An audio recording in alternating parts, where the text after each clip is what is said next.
내년도 정부 예산안이 639조 원 규모로 국무회의를 통과했습니다. 윤석열 정부 첫 1년 예산안인데 정부는 처음으로 전년보다 작은 규모로 짰다면서 허리띠를 단단히 졸라맸다고 강조하고 있습니다. 서영민 기자입니다.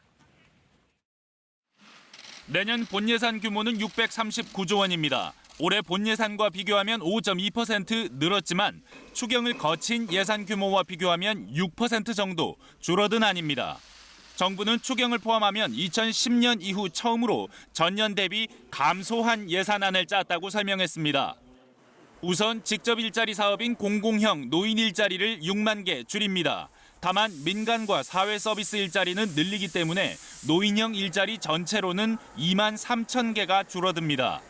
재정 중독의 사례로 지적됐던 지역 화폐 사업에 대한 중앙정부 지원은 하지 않기로 했고 청년 고용 장려금도 대폭 감축했습니다.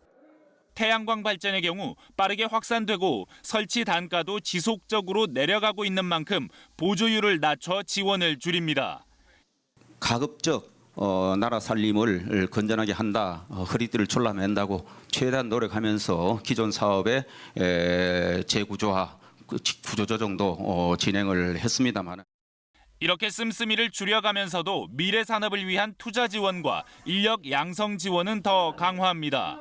반도체 연구 개발에 1조 원, 인력 양성 규모를 10,000명 이상 더 늘리기 위해 2,700억 원을 더 지원합니다. 원자력 생태계 복원을 위해 소형 모듈 원자로 등 차세대 연구 개발 지원을, K 콘텐츠 산업의 도약을 위해 콘텐츠 제작 지원을 강화합니다.